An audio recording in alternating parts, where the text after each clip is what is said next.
शरणागति आपकी लेकिन निर्णय मेरा। जब कोई व्यक्ति किसी के पास शरणागति के साथ जाए, किसी की शरण ग्रहण करे और वहाँ जाकर अपनी समस्या बताए और उसके निवारण के लिए प्रार्थना करे, कहे कि मैं आपकी शरण हूँ, लेकिन अंत में ये भी कह दे कि मैं आपकी शरण में तो हूँ, मेरी समस्या का निवारण तो हो, लेकिन निर्णय मेरी तरफ से ही रहेगा और मेरा निर्णय ये है, अपना निर्णय बता दिया जाए, तो क्या ये वास्तव में शरणागति है? जब निर्णय खुद सुना दिया तो शरण ग्रहण करके क्या फायदा? जब शरण ही ग्रहण कर ली तो हम तो शरणार्थी हैं, हमारा निर्णय कैसे चल सकता है? और इस शरणागति के प्रसंग में भगवत गीता में अर्जुन की जो शरणागति थी, इससे अच्छा उदाहरण और क्या हो सकता है? अर्जुन ने भगवान श्री कृष्ण की शरण ग्रहण की।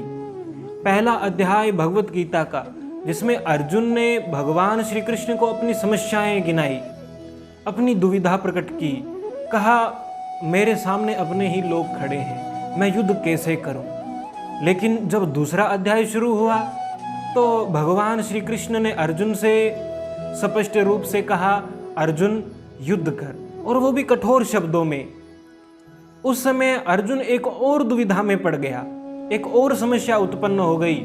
एक तरफ भगवान श्री कृष्ण स्वयं कह रहे हैं अर्जुन तू युद्ध कर, लेकिन अर्जुन को लग रहा है कि युद्ध करना तो गलत है, अपने सगे संबंधियों, अपने ही परिवारजनों के साथ युद्ध करना गलत है।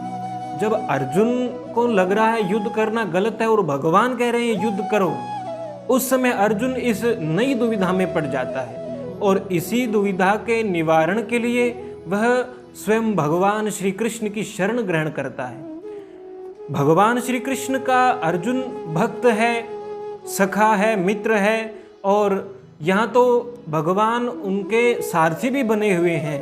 अनेकों संबंध हैं, रथी सारथी का संबंध, मित्रता का संबंध, भाई भाई का संबंध और भक्त और भगवान का संबंध। लेकिन इन सभी संबंधों के साथ रहकर ज्ञान और उपदेश की बातें नहीं हो सकती। इसीलिए अर्जुन ने एक नए संबंध की स्थापना की, गुरु और शिष्य की।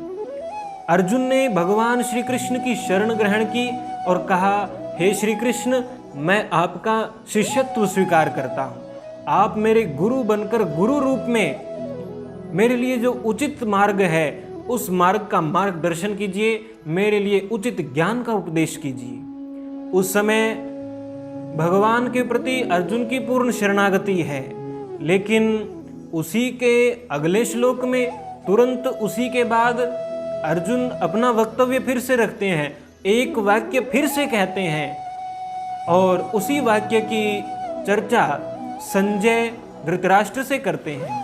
भगवत गीता के दूसरे अध्याय के 9वें श्लोक में संजय धृतराष्ट्र से बता रहे हैं कि शिष्यत्व स्वीकार करने के बाद जब अर्जुन ने यह स्वीकार कर लिया कि मैं धर्म से विमुख हो चुका हूँ, मैं कृपण हूँ, कायर हूँ, किम कर्तव्य विमूढ़ हूँ, आप मेरा मार्गदर्शन कीजिए, इस प्रकार से प्रार्थना करके अर्जुन अपना निर्णय भी सामने रख देता है और संजय धृतराष्ट्र से कहते हैं कि इस प्रकार से ऋषिकेश अंतर्यामी भगवान श्री कृष्ण को, गुड़ाकेश, निद्रा को जीतने वाले, इंद्रियों को जीतने वाले, परंतप शत्रुओं का दमन करने वाले अर्जुन ने ये वचन कहे कि हे गोविंद, मैं युद्ध नहीं करूंगा, निश्चित रूप से युद्ध नहीं करूंगा।